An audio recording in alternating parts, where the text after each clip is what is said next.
So those are some great looking steaks, and I can't say that I've ever seen scallops that big. Where did you find this? The steaks came from Publix. These scallops came from the legendary Lombardi's in Orlando. Great, I can't wait to taste them. All right, so we're going to take these. I'm just going to drop these down. And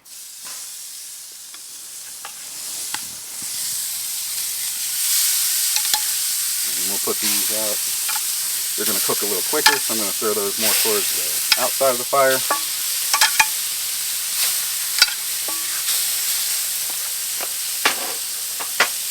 Going to let that sear for a minute. Some people like to sear with the lid open. I don't like to lose all the heat that I've gathered up in here, so I like to close the lid. There's plenty of airflow coming through here, so that's going to sear. I'm going to let it go for about 90 seconds. Spin them around so we can make them look pretty. Sounds great. Now I'm actually going to test your theory here because you've been putting your hand on this, but I just want to make sure that... Ah! It is. It's just hot from the sun. Yeah, that's it. Don't scare me like that next time. 600 degrees. And it's actually cooler now because it was up in the shade there for a minute. So how long has it been? 90 seconds or so.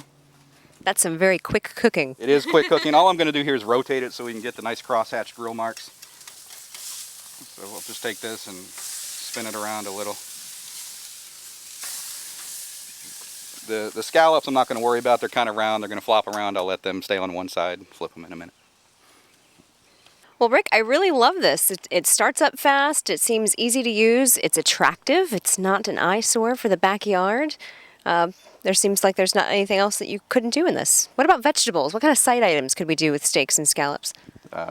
Potatoes, asparagus, green beans, anything. You want to steam it in foil, you can grill it on the fire if you want. And you said you even cooked bread in this.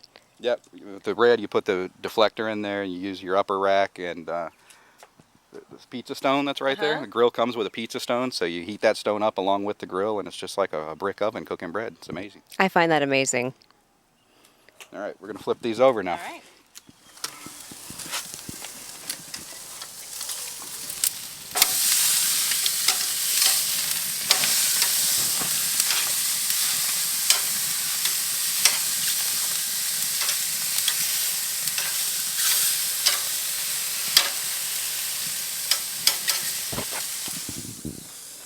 Let those go for another minute or more. We'll spin them around, and then what we're going to do, we're going to shut the grill down, let it take all of the heat that it's already got stored, and let it finish cooking. Just kind of It smells amazing. It does smell amazing. We're going to make it smell better. This is a piece of grapevine. We're just going to throw that in there and let it work its magic as well. Now, what does the grapevine do? How does it change the flavor? It gives it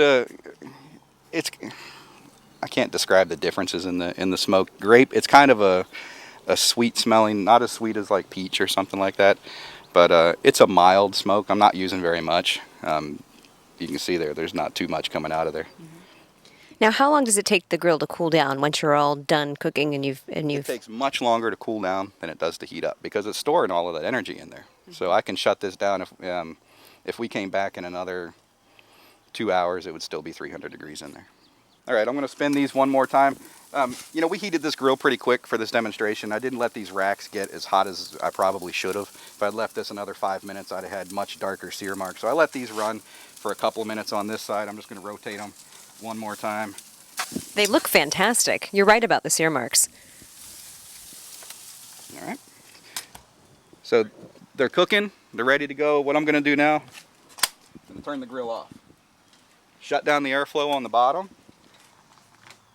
I'm not going to choke it down completely because remember we put that chunk of wood in there. We want that smoke to come out and have somewhere to go. So I'm going to let it vent a little bit on the top. You'll see the temperature at this dome starting to drop, but it's going to stay about 400, 450 degrees down there around the meat and just let it cook through to the center. I kind of like my meat medium. If you like it more on the rare side, we better get a plate. All right, let's go get a plate. Rick, we've been sitting here for probably about 5 minutes, and you haven't done anything to check on the fire or the flare-ups. Are you concerned at all about the heat flaring up or the fire flaring up? Not at all. There's not enough air coming through this right now to support any kind of flare-ups. Remember, we shut down the bottom. The juices are dripping down onto the coals, giving me nice flavor. The smoke that's coming out of there is half from the drippings and half from the chunk of grapevine that I threw in there. So no flare-ups, no seared eyebrows? No flare-ups or seared eyebrows. Now, the way you get seared eyebrows is by shutting a grill down like this after it's been at high temperature. It eats all of the oxygen, it burns the oxygen in there. So when you open that lid, if you're not careful, you can get same thing as a flashback in a building or a backdraft. You open this up and you'll get a big fireball. So when you go to open this, kind of want to burp it a little bit. Just there you go, let that air come in. Sometimes you'll hear a whoomp as that happens, but then we open this up and we're safe. So let's take a look at what we got. All right, I think that's looking pretty close to medium.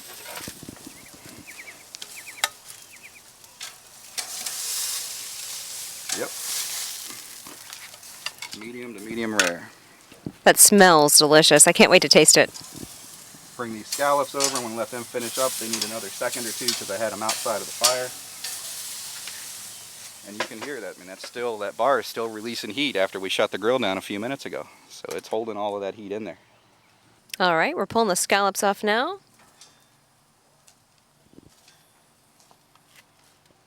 This looks amazing, like it doesn't need anything else to go with it. It doesn't. Let's cut into it and see what we got. All right, let's get a fork and knife. All right, let's see what we got here.